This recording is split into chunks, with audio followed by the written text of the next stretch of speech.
Robin Hood Radio and the Robin Hood Radio Network is proud to present Leonard Lopate at Large, lively hour-long in-depth discussions providing overviews and context to topics usually covered in partial measures. His guests include leading thinkers, scientists, artists, economists, farmers, historians, authors, and politicians. Mr. Lopate is a Peabody Award winner whose numerous honors include 3 Associated Press Awards and 3 James Beard Awards. Welcome to Leonard Lopate at Large. I'm Leonard Lopate. Alexandria Bombach's award-winning documentary On Her Shoulders is a portrait of a remarkable young woman, Nadia Murad, the winner of this year's Nobel Peace Prize. Nadia was an accomplished student and athlete hoping to start a hair salon when ISIS invaded Sinjar, her village, in August 2014. But after she escaped from the unspeakable cruelty of the jihadist militant group, Nadia took it upon herself to bring the world's attention to its program of genocide against the Yazidi ethnic minority in Iraq and to the plot of the women and children still being held in captivity. Joining me now are the film's director, Alexandria Bombach, an award-winning cinematographer, and its co-producer, Elizabeth Schaefer Brown, a resource mobilization and communications professional focused on projects designed to counter violent extremism through education, partnership, development, fundraising, branding, and media. On Her Shoulders is playing at the East Village Cinema and Lincoln Center, and I'm very pleased it has brought Alexandria Bombach and Elizabeth Schaefer Brown, who we are speaking to in Qatar, to our show now. So is that true, Elizabeth? You're in Qatar right now? Yes, I just arrived. What are you planning to do there? From the UAE. And what are you planning to do there? We are trying to build Nadi's initiative right now, and really traveling to every country, meeting with leaders, and trying to get all the verbal support they've given us to turn it into material action so that we can, bring change on the ground to Sinjar. Maybe we should start by talking about the Yazidis. That's a strange religion, right? A mix of a whole bunch of different traditions. Alexandra, do you want to give the background? Alexandria? Oh, hi. It's a religious minority in northern Iraq, and it's a very ancient religion and historically very persecuted in the area. This is the 73rd genocide that the Yazidis have gone through. Really? It's a religion based on pre-Islamic Assyrian traditions, Sufi and Shiite Islam, Nestorian Christianity, and Zoroastrianism. It sounds complicated. And it's in the Kurdish part of Iraq? Yes. How many Yazidis are there? There are about 900,000 in the world. There are currently about 250,000 living outside of Sinjar, just outside of Sinjar, in IDP camps in Kurdistan. And the rest are mostly in Europe. So about 500,000 in Europe. In August 2014, when ISIS took over, didn't they call for the systematic destruction of the Yazidis? That's a genocide? Yes. Is that because they're not Sunni Muslims? No, because Yazidis, because they don't have an official book, they're considered worshippers of the devil. They are the lowest rung. So you could do whatever you want with them. Yes. When they took over the Sinjar, they killed 700 people, separated mothers from their children, took all the girls aged 9 and above. The Nadia Murad, she saw most of her family die. She was raped and made into a sexual slave? Yes. How long was she held captive? She was held captive for about a month before she escaped. And how was it? It must have been difficult to escape because so many people have not been able to. Is it Yes, just... and actually, an important thing to note, and what the media often doesn't cover, is the fact that 3,000 women and children are still in captivity, and the genocide is really continuing because these women are in captivity and because the Yazidis are still unable to return to their homeland of Sinjar, which is why we're so focused right now on trying to get nation states to help rebuild. So to, literally take it off Nadia's shoulders. How old was Nadia when ISIS took over her village? Alexandria, what's the exact age? She was 21. Oh, so she's still very young. She's 25 now. Does she know what happened to her brothers? Or her father was killed, wasn't he? Her father was killed previously, but her mother was killed during the attack, and then many of her brothers died, but she still has one brother alive and two sisters, right, Elizabeth? Yes, that's correct. Is her village still in the hands of ISIS? No, ISIS has mostly been cleared out of Sinjar and the surrounding areas. So, but the issue now is that what they left is landmines. Basically, to summarize, Sinjar is a land of landmines, mass graves, and political disputes. Yeah, we see only 70,000 Yazidis live there now. And I actually almost on a daily basis get photos of some who have they try to return home and they get blown up when they walk into their homes. I get images of women who need to be bought back. So if we're getting this information, clearly this community has very few options. And when ISIS left, they took the women and children with them? They took some of them, yes. And yes. What was Nadia's life like before they came to her town? She describes her life as being very simple. She knew everyone. It was a very small community. Everyone knew her name. The family lived off a farm. They had no internet. She was the only one going to school, and she dreamed of owning her own hair salon. Which was rather modest goal, but perhaps that would have been something big in a town like hers. So the Yazidi villages are now free from ISIS, and you said that some of the women were taken with them. What happened to the others? Well, some have been released. There's a lot of we don't obviously know what happened to all of them, but many were killed. Some escaped. A lot of the children, left with the families and don't even realize that they're in captivity. They don't know their real names. They don't know who their parents are. So it's a complicated issue. Nadia says that she wants people to know that her activism is not a job. She's obviously a reluctant activist. Her life is far different from somebody who would have had a hair salon. Yes, it is. I mean, she really, I think she felt like she had no choice. Well, how did becoming the spokesperson for the Yazidi cause fall on her shoulders, as the title of the film suggests? Well, it's actually, let me try to think how to summarize it. Back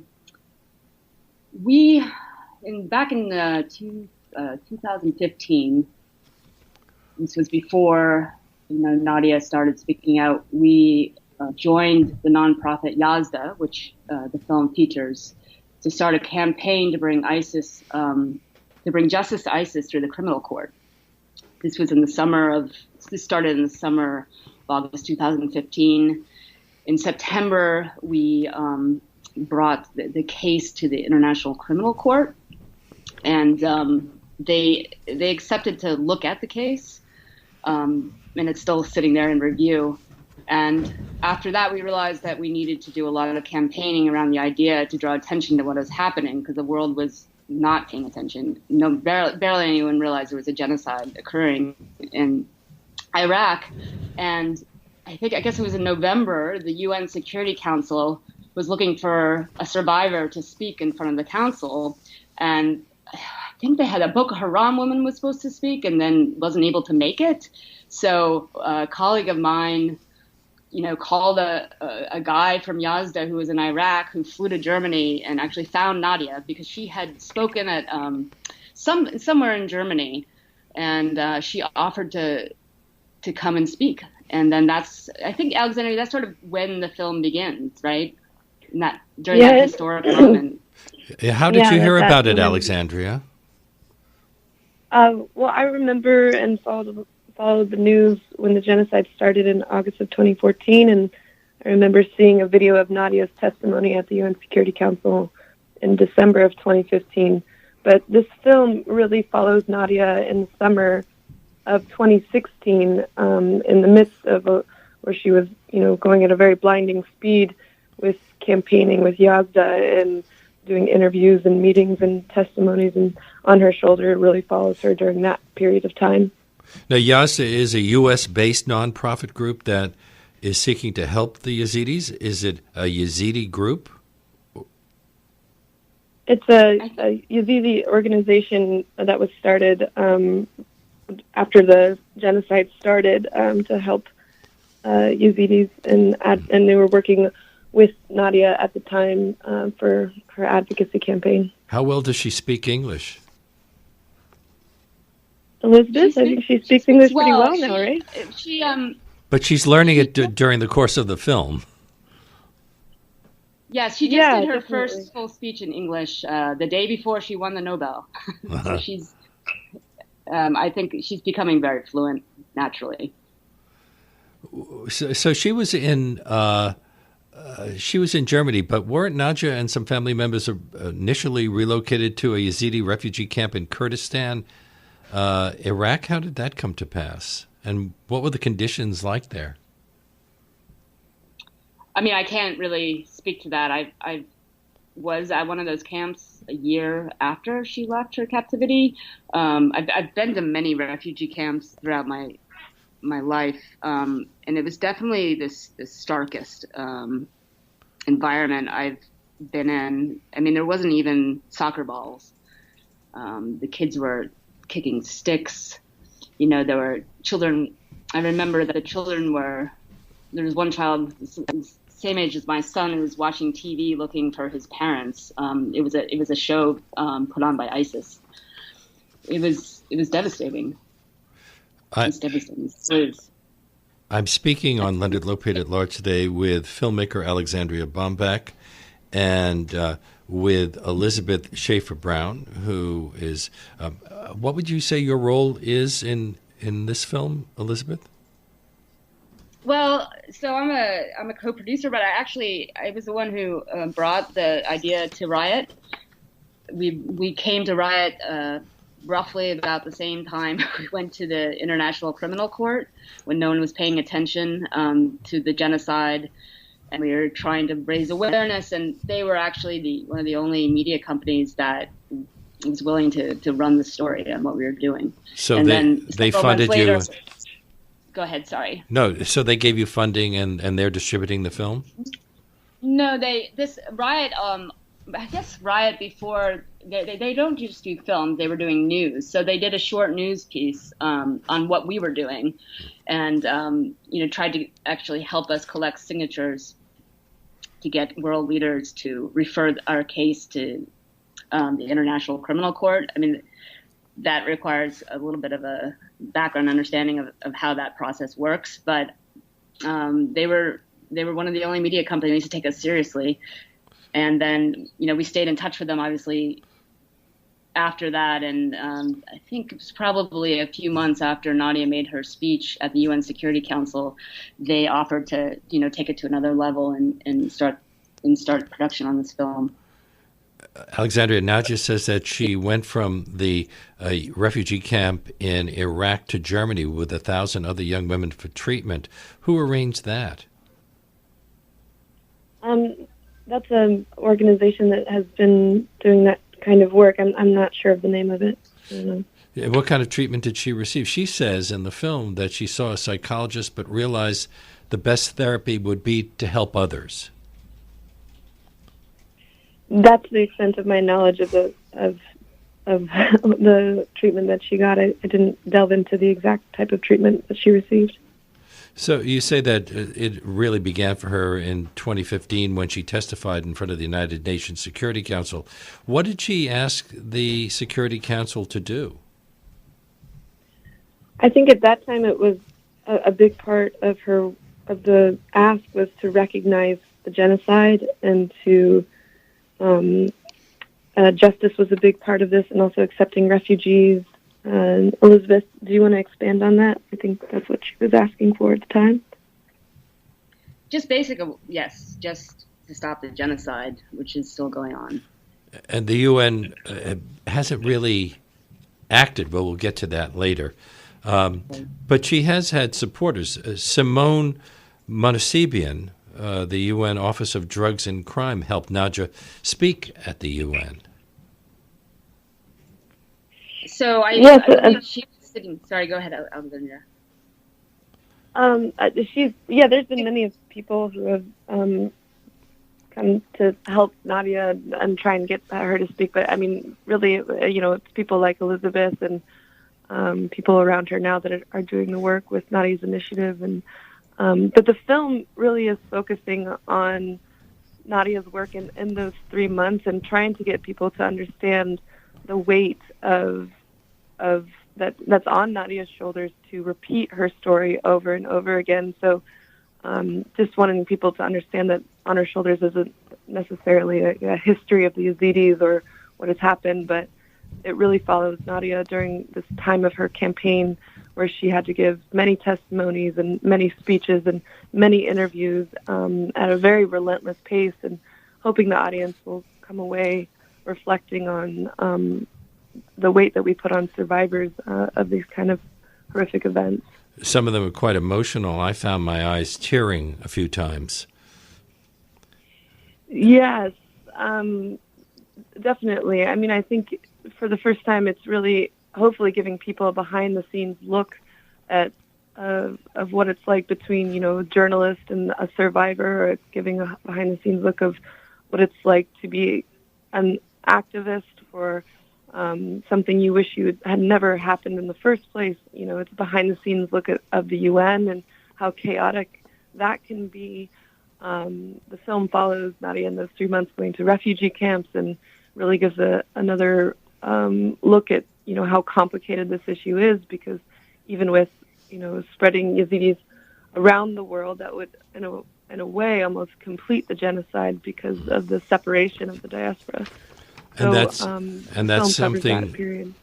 something that was suggested by Luis Moreno Ocampo, who was a former prosecutor of the International Criminal Court.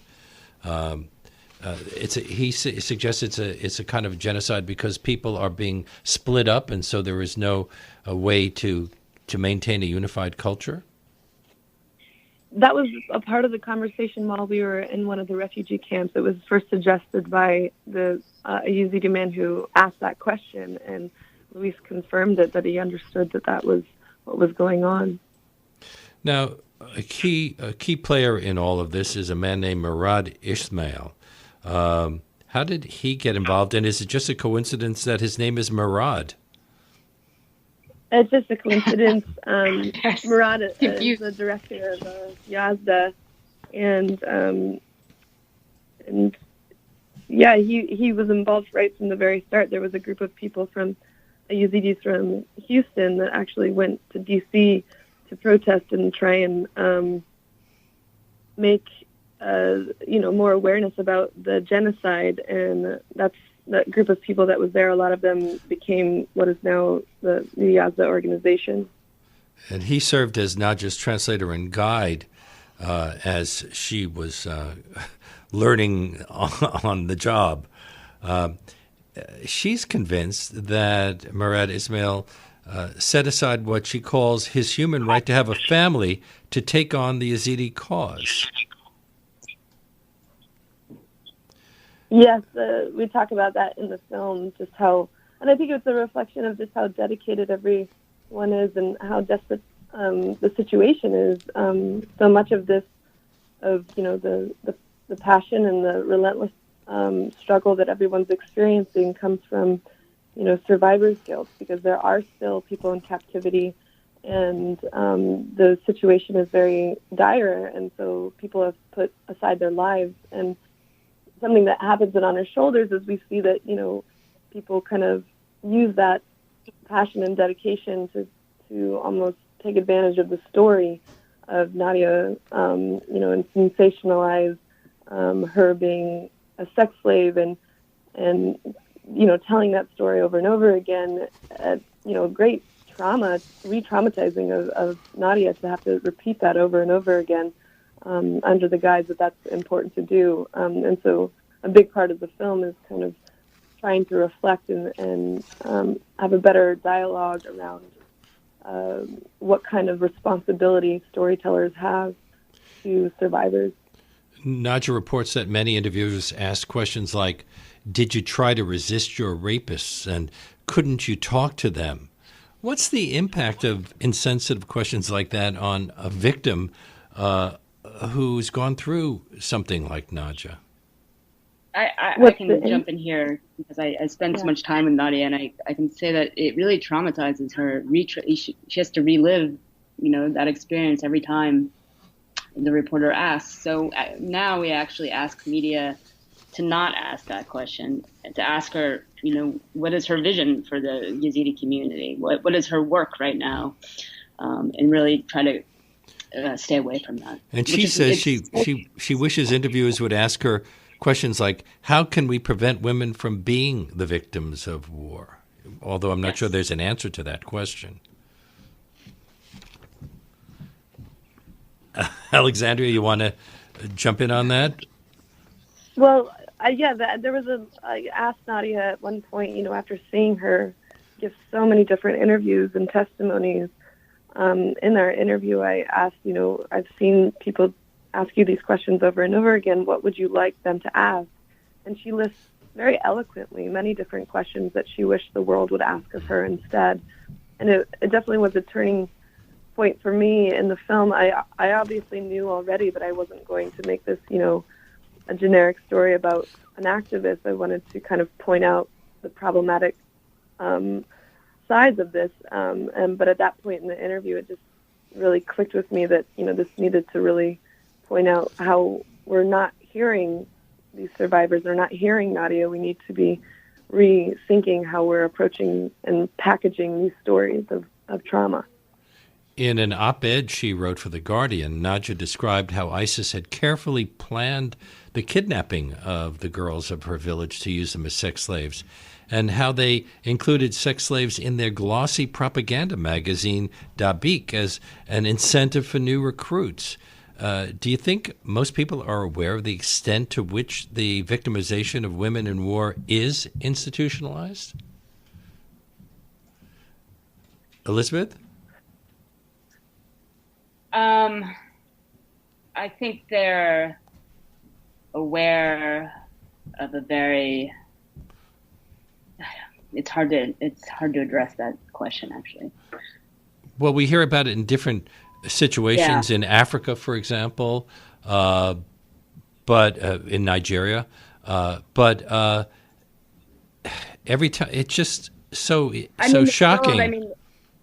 I think it depends. It obviously depends on where you are. I mean, certainly in the U.S., no one knew that this was happening to the Yazidis, and really, I feel until Nadia started speaking out about it. But then, as Alexandria documents, they really mostly paid attention to a lot of the honestly sexual details of her captivity.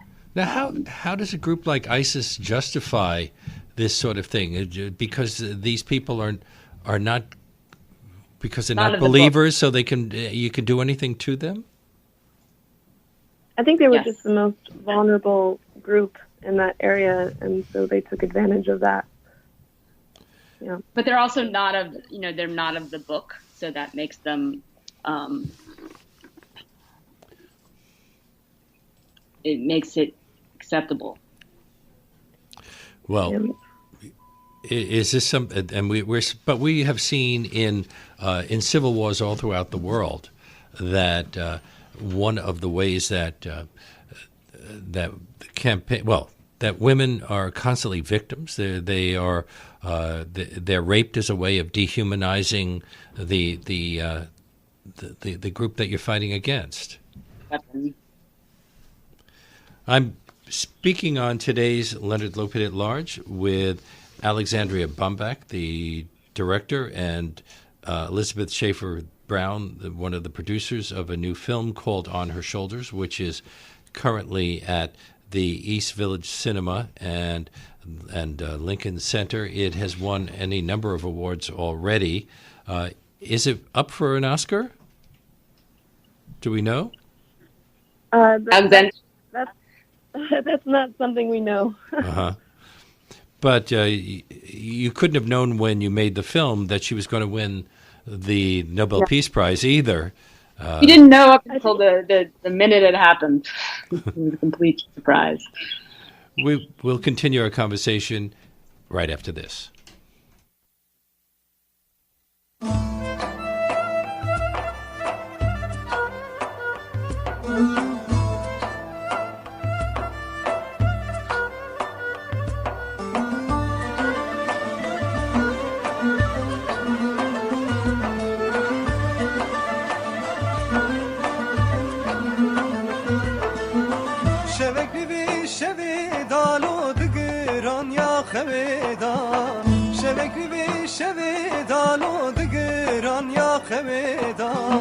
دست خواب ده دست من لدرونیا هیودا دست خواب ده دست من لدرونیا هیودا لو برده لو دست من برده evin kul derde لو دست من برده evin kul derde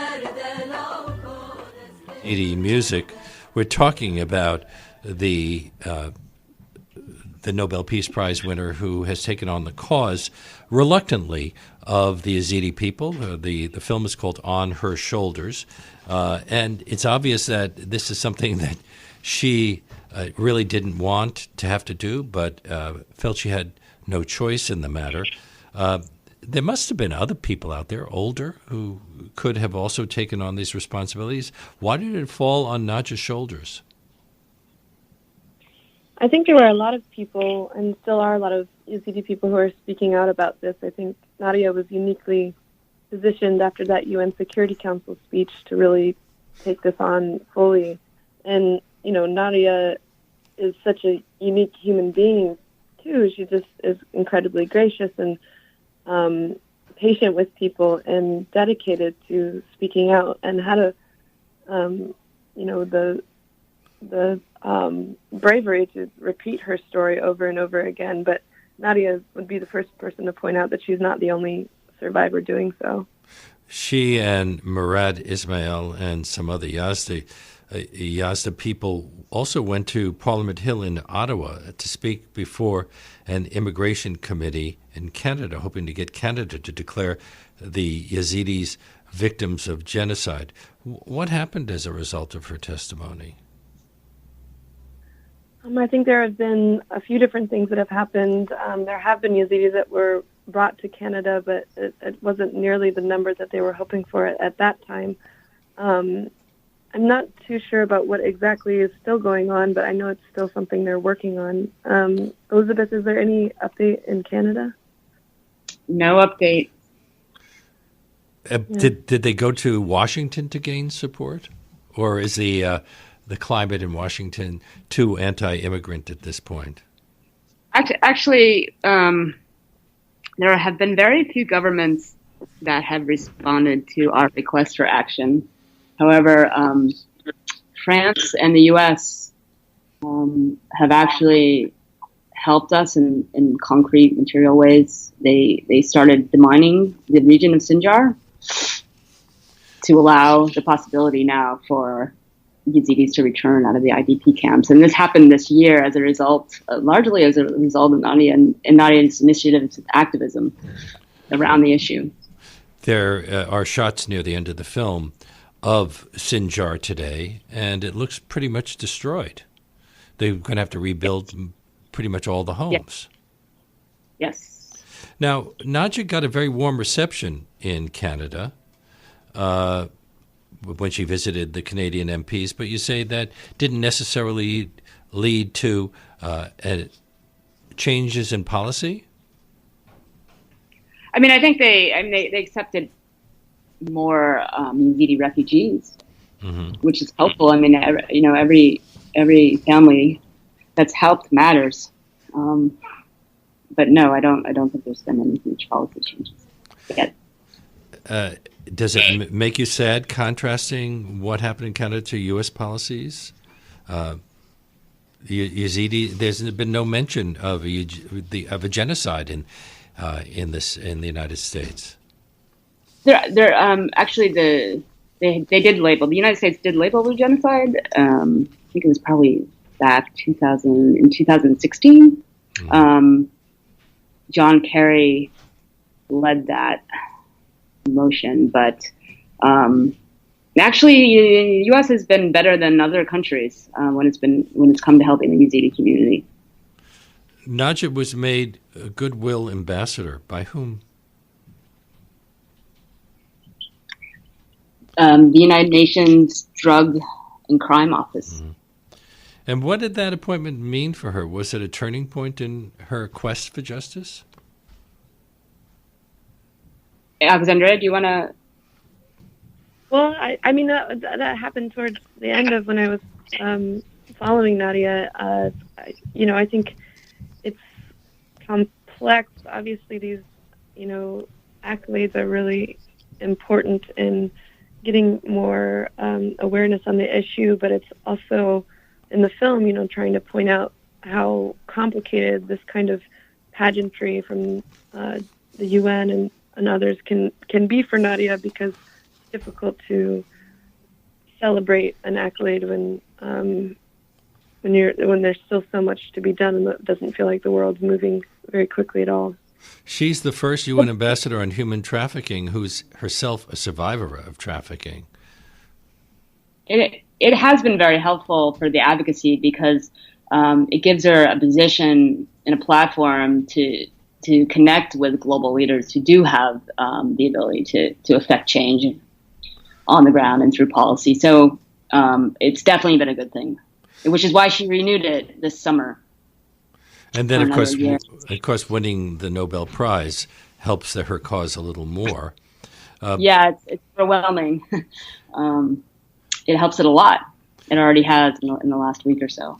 Can you tell us about the title of this film, Alexandria, On Her Shoulders? Watching it, I sometimes had the feeling that Nadia has too much on hers. For instance, there's a scene where she's about to address a crowd of Yazidis in Berlin, and she's crying, and she's cautioned that the crowd gets its strength from her, so if she cries, they will cry. And then later on, she's told she has to come up with a 10-year solution for the Yazidis. That's putting an awful lot on her shoulders. She has. And she's actually done it. She's come up with that 10-year solution? It's called the Sinjar Action Fund. If you go to nadiasinitiative.org, there is a section labeled SAF, which stands for Sinjar Action Fund, and it is a call to action to nation states and really, everyone around the world to contribute to rebuilding Sinjar. Does she want revenge against ISIS? Has she ever talked about that? She wants justice. Amal Clooney is also working on behalf of the Yazidis, isn't she, Alexandria? What's she doing? Amal Clooney and her team are still working on, finding justice for the Yazidis against ISIS members who have committed these crimes. As far as my knowledge is that no ISIS members have been brought to justice yet for these crimes. Is that still the case, Elizabeth? Yes. Yeah. Murad Ismail says that since there are only 500,000 people in exile, Yazidis should understand their limited weight in the world, considering the fact that there are 60 million refugees worldwide from various other groups.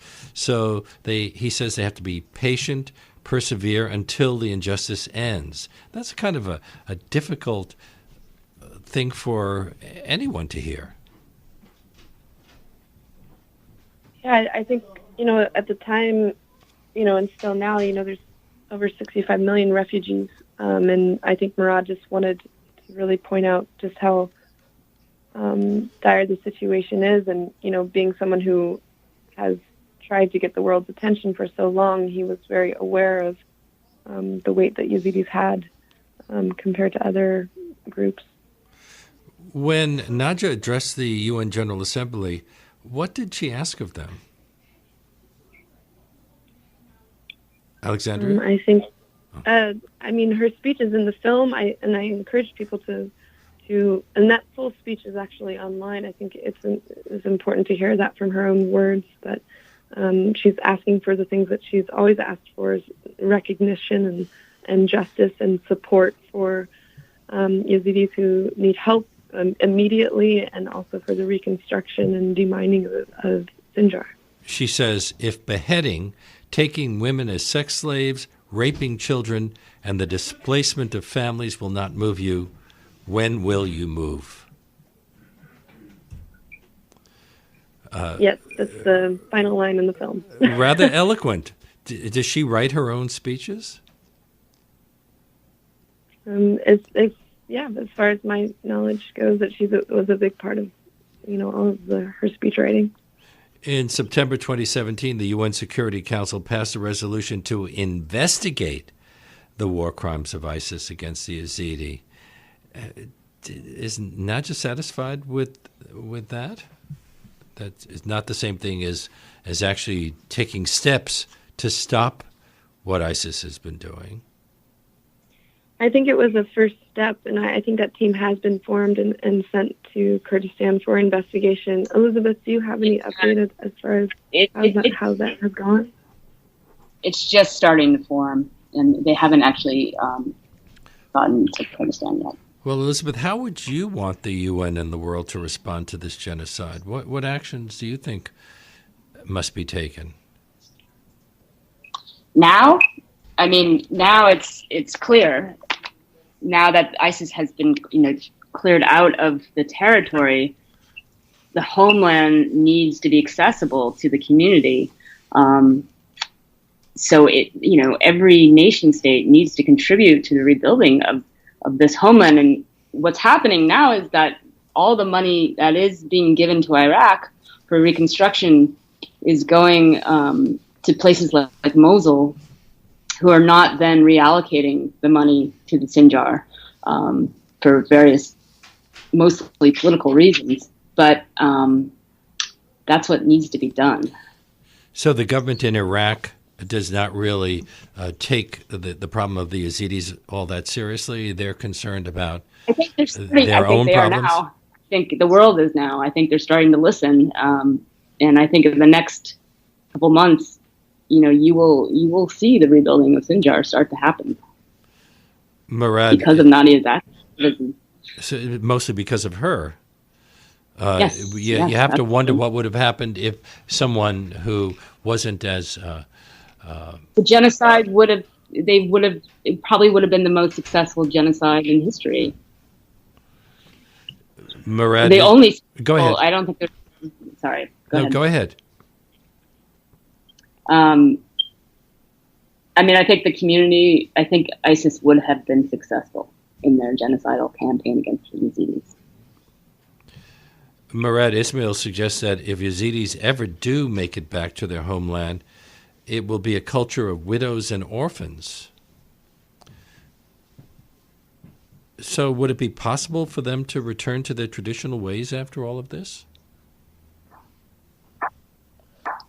I mean, that's a hard question, and of course, impossible to know.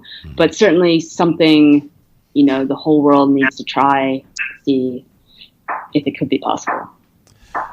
What are the circumstances of the refugee camps? Nadja, in the film, Nadja visits the Saris refugee camp in Greece. Hold on one second. I'm being called away. Alexandria, can you step in? Yeah. One of the camps that she went to, that one of those camps that was actually emptied, and everyone was able to make it to Germany. Of course, there's many different Yazidi camps in Greece, and people are still there, and some people have left. It's all over the map, but there are, of course, a lot of displaced people in Kurdistan as well. There's been a movement against admitting refugees throughout the European countries, Greece one of them, Germany now. So are the Yazidis now faced with being unwelcome? I mean, I think that's an ongoing changing landscape, and depends on the country and depends on the issue, but it just varies completely. But I think that's a big part of the work that Nadia and her team in Elizabeth are doing. What are the conditions in a place like the Saris refugee camp in Greece like? Its website makes it look like a summer camp with lots of activities and job training. I don't think that's reflective of how people feel about their life situations right now. I think this is not ideal. At the time that I was there, it was definitely extremely hot, and people are living in caravans that are it's just getting by. Of course, there's groups that are doing amazing work on the ground, trying to make the most of a very desperate situation, and that's probably the website you saw. Your first feature film, feature-length documentary, was Frame by Frame, which followed the lives of 4 Afghan photojournalists who were facing the realities of building a free press in Afghanistan. The Middle East is a rather troubled area right now. We have a major war going on in Syria. Saudi Arabia is in the news for a number of reasons, including its war in Yemen. Why do you think now? Why do I think now? What? I mean, is it, for example, Afghanistan? How much is Western involvement responsible for some of these things? The United States did not ask for 9/11, which actually began in Afghanistan. But is there something different happening in the Middle East? It's always been an area that was kind of troubled, but right now it seems to be boiling over. You would have thought that the Arab Spring, if anything, would have brought better conditions. Wow. Well, I mean, you just went all over the map there. Of course. Yemen to Egypt to Iraq, and Afghanistan is in South Asia, not in the Middle East. And yeah, but it is a Muslim country. I think a big part of my work is trying to uncomplicate, or to actually to complicate and make people think more critically about the specifics of what's going on versus general wide sweeps and simplification of these stories. And I think that's a big part of the problem is generalizing and seeing this region as one large group of people. It's very complex, and I think in order for us to move forward, we need to not think of it as one big general group, because the issues going on in Afghanistan are much different than what the Yazidis are facing.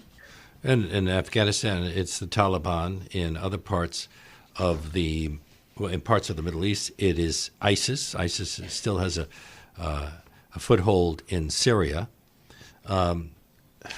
Would it be possible, even if you ousted ISIS from all of the areas that they have occupied, to end what they have put into place, what they've started? I won't pretend to be an expert on ISIS or the region or the situation that's going on there now or from before. I mean, I'm a documentary filmmaker and really focused on more of a character-driven story and a portrait of Nadia in this very particular time that she was going through in this very relentless campaign of trying to get the world to listen. A big part of On Her Shoulders is just focusing on, the story of her telling her story over and over again, and our responsibility as journalists and documentary filmmakers to survivors and what our responsibility is to them, and when we're packaging these stories of trauma, and also to hopefully get the audience to really question the simplification of these stories of genocide, especially in a time where the migration crisis is, still going on, and a lot of people have apathy about these issues. At the end of your film, Nadia returns to Sinjar. What was that like for her? I can't speak for her, but in the footage that I saw, it was a very traumatic experience. And a lot of that area is very devastated, so it was, I'm sure, very difficult. Her personal life has been totally disrupted. Does she have much of a personal life now, or is she pretty much somebody who lives as a spokesperson? I'm not sure. I mean, I followed her at a time where they were saying yes to absolutely everything, and she was up, very early and up very late, just working on the cause. I think that she's, especially with her own initiative, with Nadia's initiative, been able to reclaim a lot of her autonomy, and I'm hoping that I really hope for her that she's able to have a little bit more control over her life. Elizabeth, are you back? I am back, sorry. Nadia has been very outspoken against ISIS. Does that put her in danger? I mean, of course, I haven't witnessed specific threats from ISIS. But yes, I mean, it's something it's a danger we're all always aware of. So you don't know whether she's received death threats? I mean, she did early on, a few years ago. I am worried now that her profile, now that it's been raised because of the Nobel, that the threats will definitely multiply. And we need to, it's a struggle to figure out how to deal with that and not have that affect, her need to have a personal life, which she's put on hold, for the last 3 years, really. I would imagine it would be impossible for her to ever achieve her original goal of starting a hair salon after all of this. I don't know. There are too many hair salons that are run by people who've won the Nobel Peace Prize. Yes, but that's Nadia. So I think it's absolutely possible, and it wouldn't surprise me at all to see her open a salon in Sinjar and have the rest of the community be inspired, to follow their own goals in Sinjar and beyond. And, just speaking about her personal life, she recently announced her engagement to another Yazidi man who we work with also in the initiative.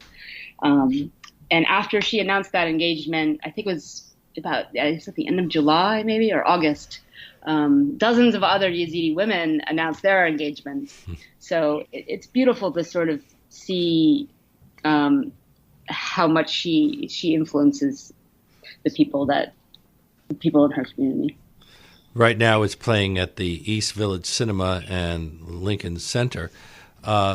What happens after those runs? Will we be able to see it on television, or will it be available online? Yes, it'll be available online. We're also going to be screening with POV, which is very exciting, and I think we'll be on, Amazon and iTunes and things like that. But it's really wonderful to be able to see it in the theater, and I hope people are able to go. Have you been able to show it at any of the refugee camps? No, I hope we are able to. because I think that I'm sure that many people in exile would be very interested in knowing about all these things going on that probably are totally unaware of. Well, I think everyone has like Facebook and everything like that. So people have been Yazidis Yazidis that we met in the camps have been really supportive of the film. Okay, well, Elizabeth, right now you're in Qatar. Do we pronounce it Qatar or Qatar?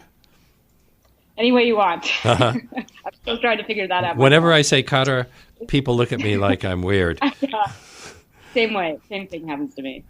But are people open to discussing this in Qatar, which is kind of a unique place in the Arab world? Well, I literally just arrived.